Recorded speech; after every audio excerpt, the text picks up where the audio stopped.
ज्ञान के भी साधन तुम्हारे को बतलाई कि जो विपरीत है वो ज्ञान है।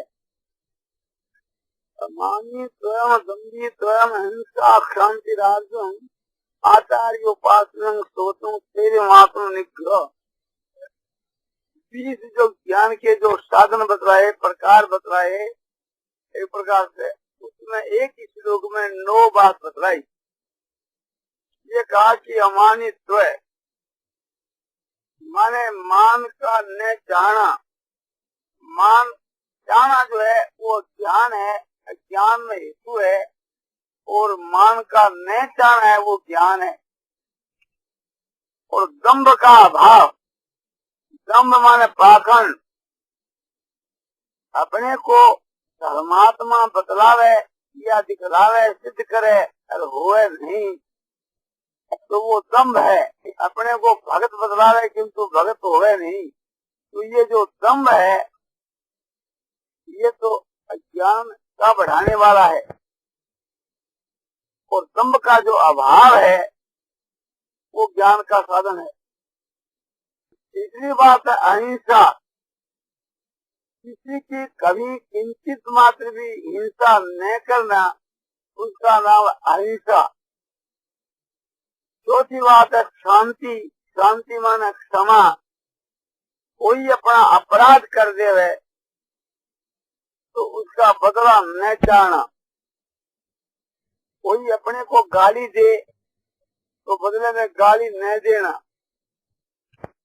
और न प्रकार के नालिश करना और न भगवान के पास ही नालिश करना।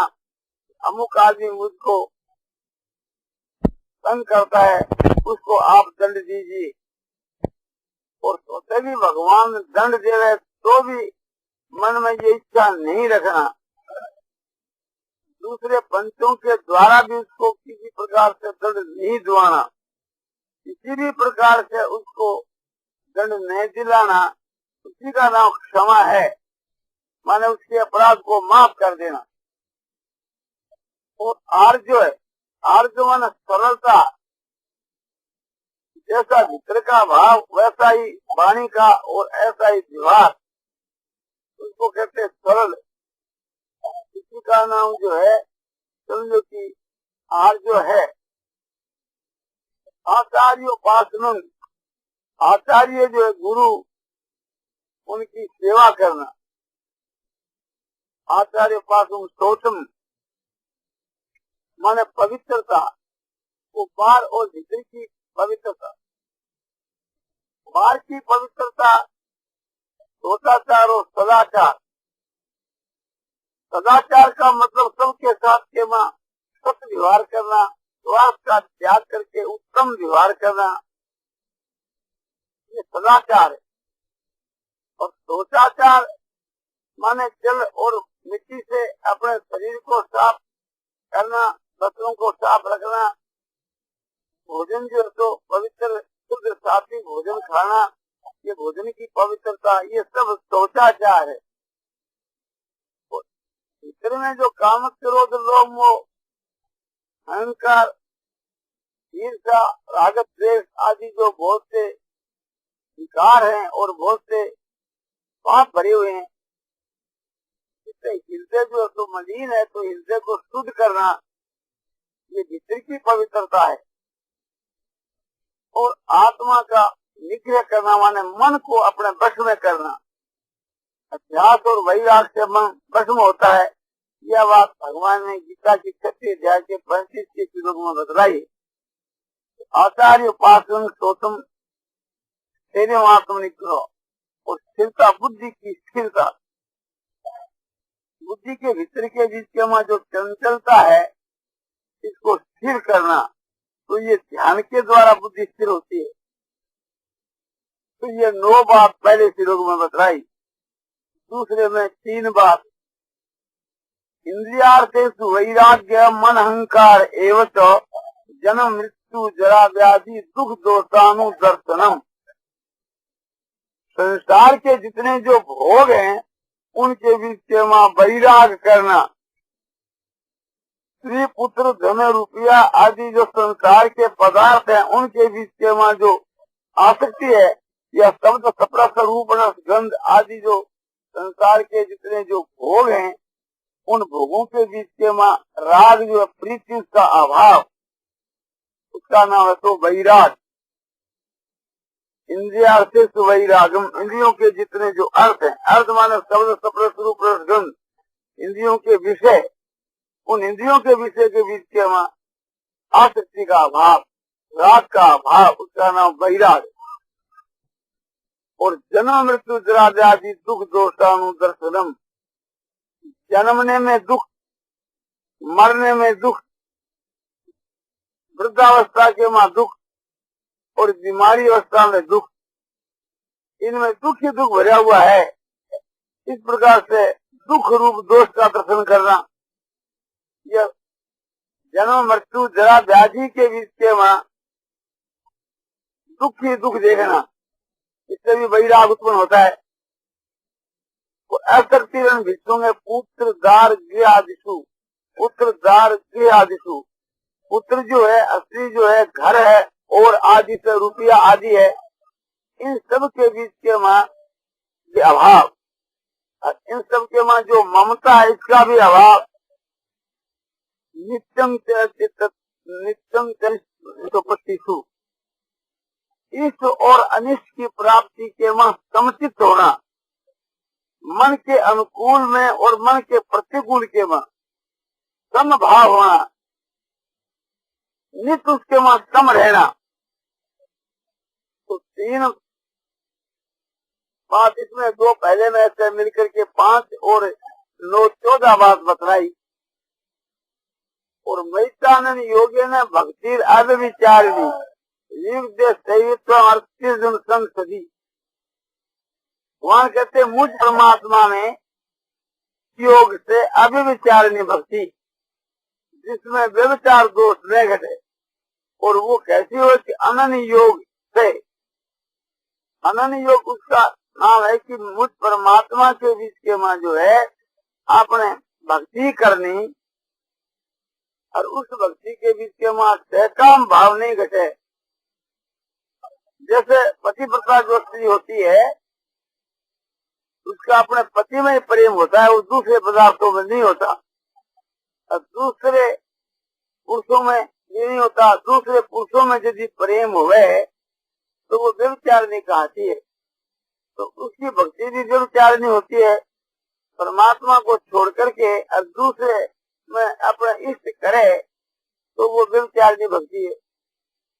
और कोई कामना न लेकर के न करे, और वो भक्ति एक तार निरंतर होवे, ऐसी जो भगवान के वहाँ भक्ति है वो अव्यभिचारिणी भक्ति है। ऐसी अव्यभिचारिणी भक्ति को अनन्य योग से करे, माना नित्य निरंतर भगवान के बीच के वहाँ निष्काम भाव से भक्ति करे केवल। और एकांत देश को सेवन करना, जैसे जन समुदाय नहीं हुए, ऐसा जो देश है एकांत और पवित्र देश, उसको सेवन करना, वहाँ रह करके साधन कर। और जन समूह के माँ संसारिक मनुष्य उनके बीच के माँ प्रीति नहीं करनी। और फिर कहते हैं अध्यात्म ज्ञान नित्यत्वम तत्व ज्ञानार्थ दर्शनम एक ज्ञान मिति प्रोक्तम ज्ञानं यदतो अन्यथा। अध्यात्म जो ज्ञान है, जिसको हम ब्रह्म ज्ञान कहते हैं, आत्मा विषय का जो ज्ञान है, उस ज्ञान के मां नित्य शोषित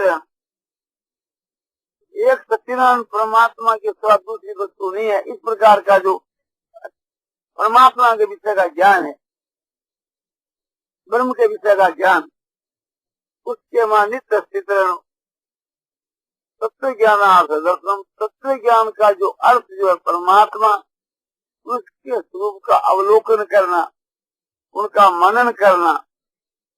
तो ये 20 जो बात है, ये ज्ञान के साधन है, इस वास्ते इनका नाम ज्ञान है। इनके द्वारा ज्ञान होता है। एक ज्ञान मिति प्रोक्तम अज्ञानं यदतो अन्यथा, इससे जो विपरीत है वो ज्ञान है।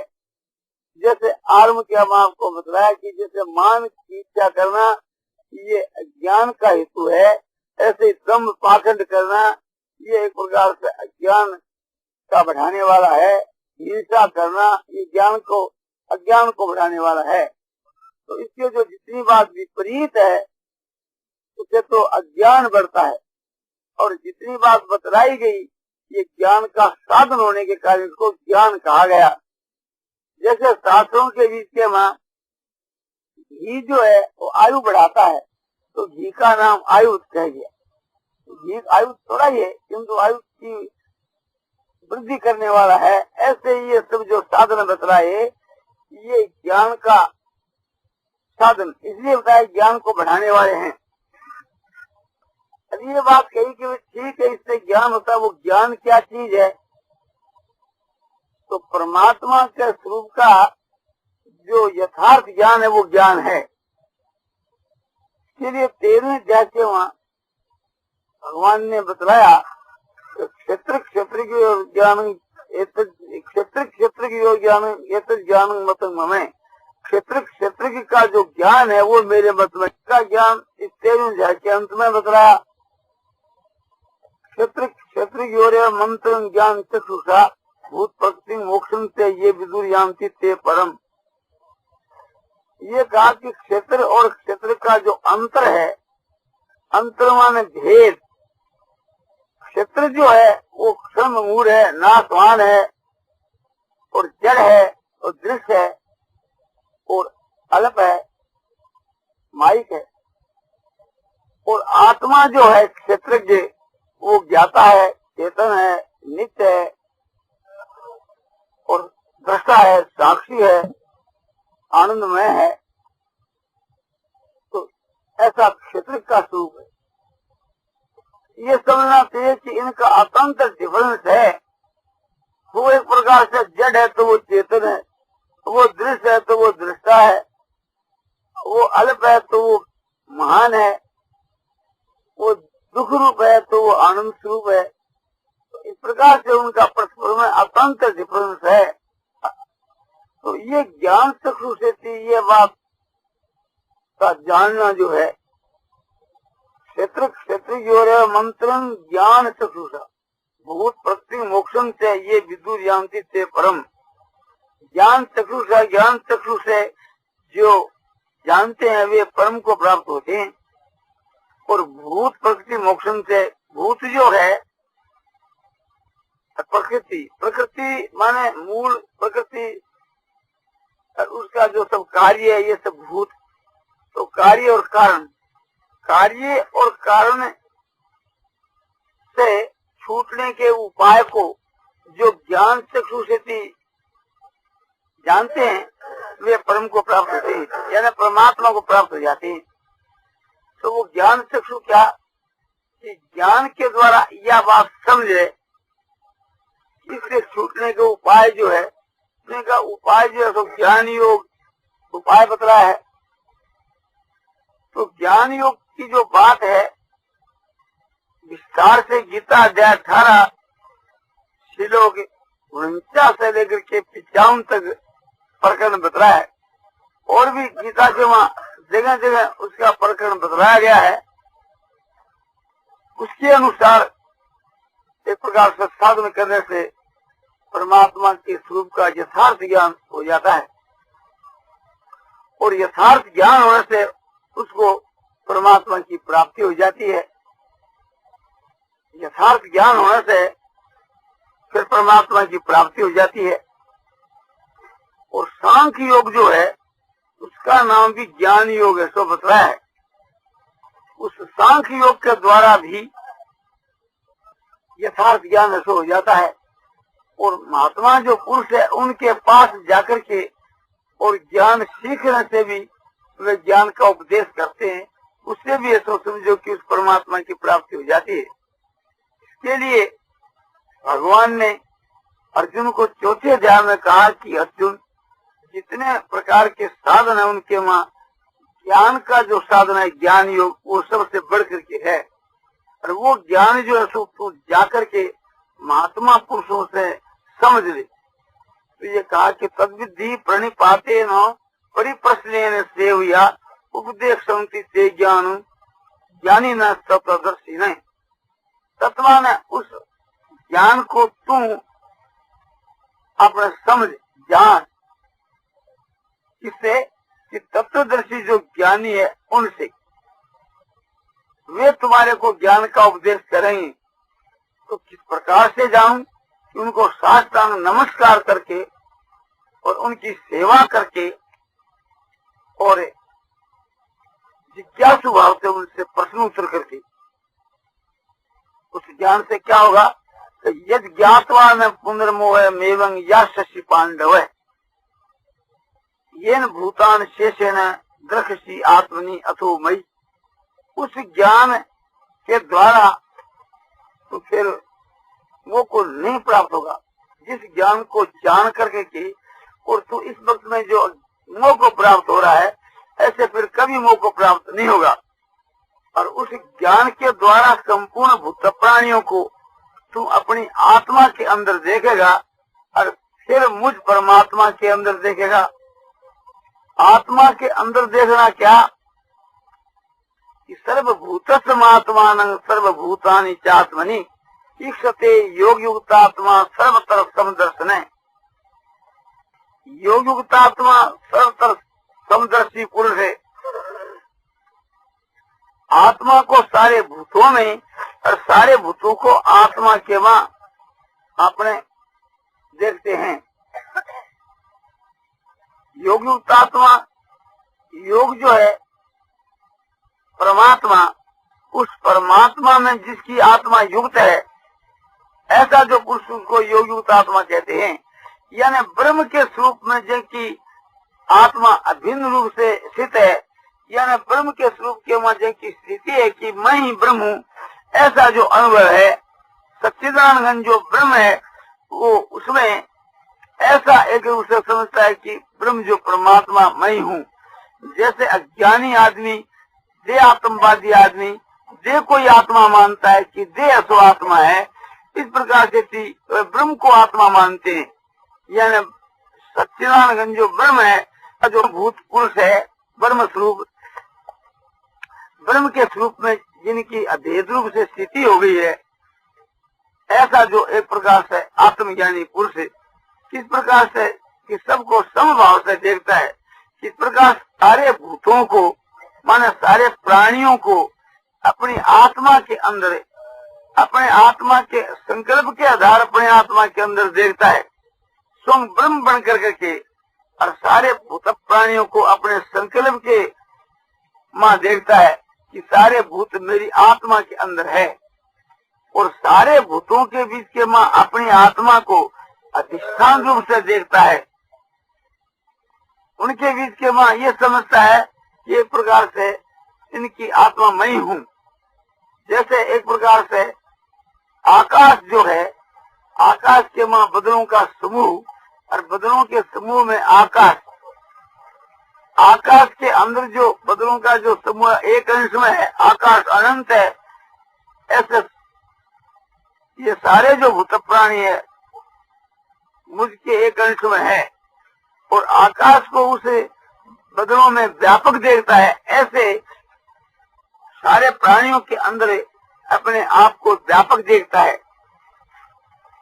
या जैसे एक अधिष्ठान जो है, अधिष्ठान तो आप है, आप अधिष्ठान के मां, ये सब संसार उसके मां आरोप है, और संसार जो है उसके बीच के मां, वास्तु के बीच के मां वहाँ अधिष्ठान है।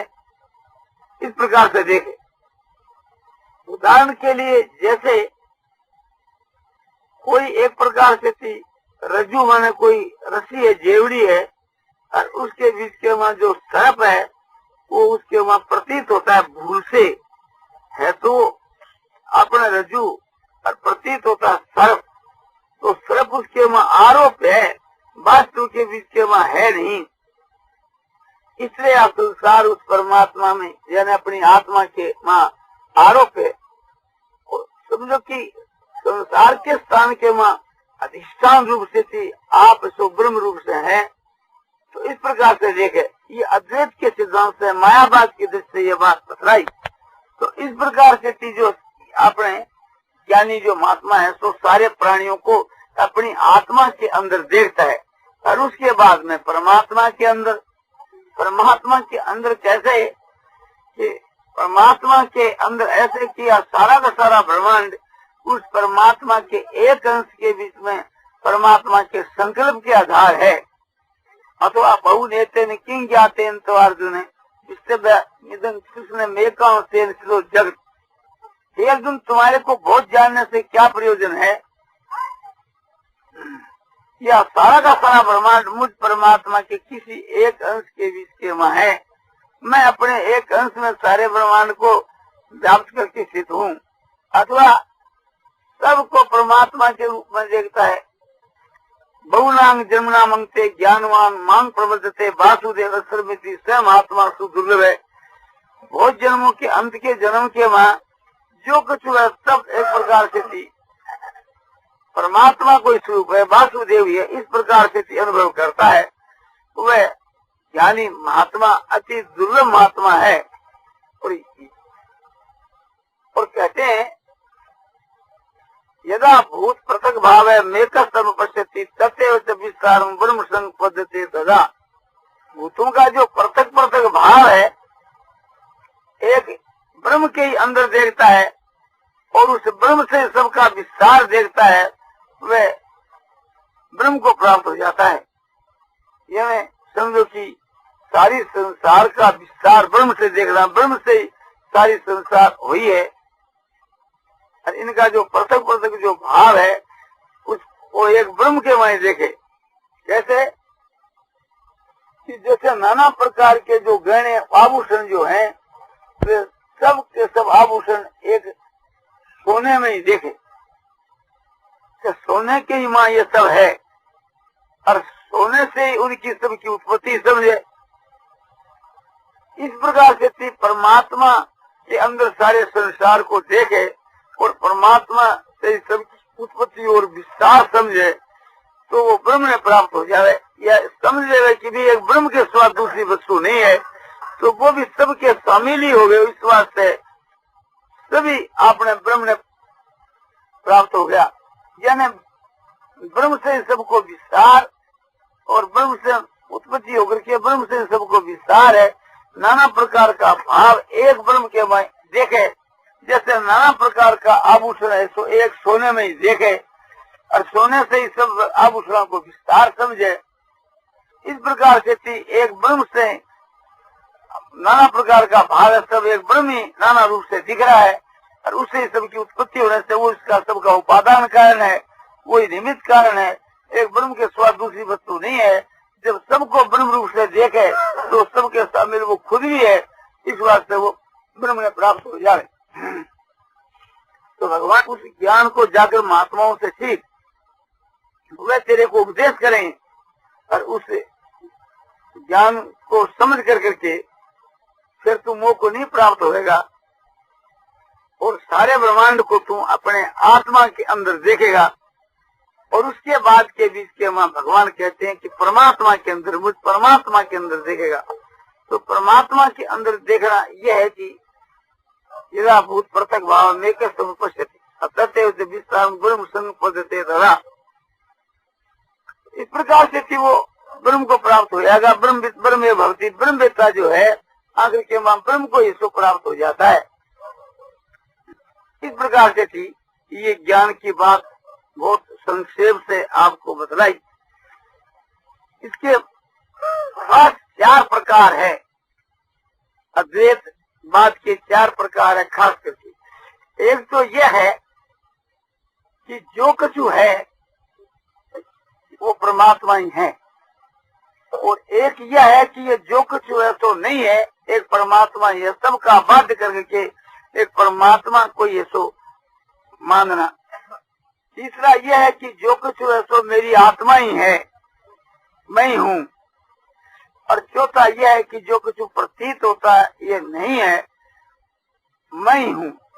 सबके अभाव होने के बाद जो बचता है मैं ही हूँ। इस प्रकार से थी अपना अभ्यास लोग करते हैं। एक तो ऐसा कि अहं ब्रह्मास्मि तत्त्वमसि, मैं ब्रह्म हूँ और तुम ऐसो वो ब्रह्म है। इस प्रकार से अभ्यास करें। और एक यो है कि भी जो कुछ है सो ब्रह्म ही है, और एक यो कि जो कुछ नहीं है सब एक ब्रह्म ही है। तो जो कुछ ब्रह्म ही है ये बात तो आपको बतलाई दी कि बहुनांग जमुना मंगते ज्ञानवान मांग प्रबद्धते वासुदेव सर्वभीति स महात्मा सुदुर्लभ है। बहुत जन्मों के अंत के समय के बीच के बाद जो कुछ है तो परमात्मा ही है। इस प्रकार से ज्ञानवान अनुभव करता है और वह महात्मा अति दुर्लभ है। और भी इस प्रकार से बतला है कि भी जो कुछ है सो ब्रह्म ही है, जो कुछ जो है सो ब्रह्म ही है।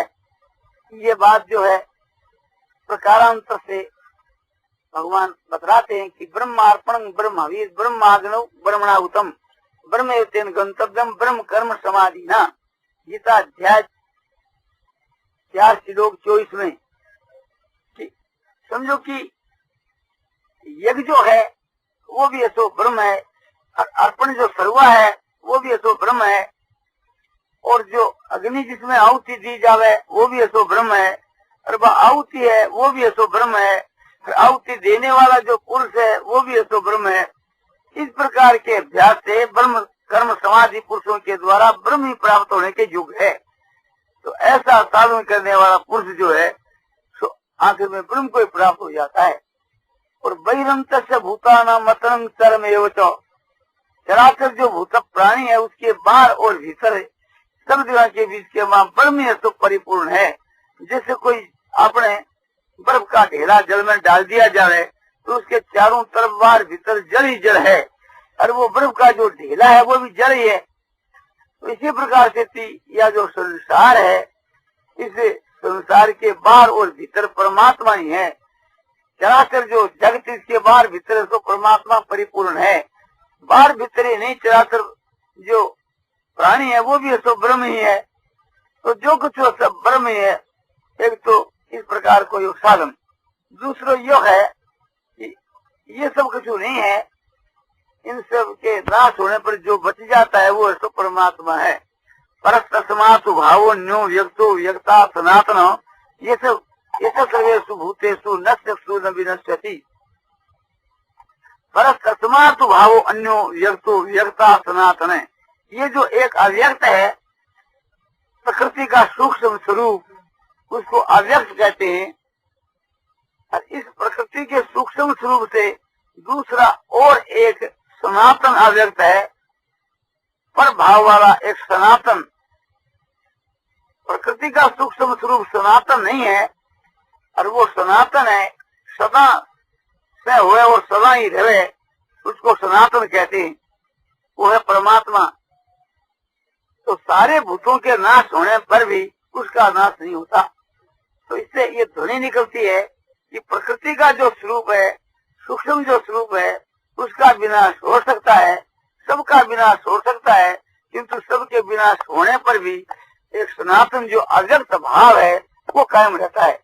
तो इससे सबका बाध्य करके के अरुष की कायमी बतलाई।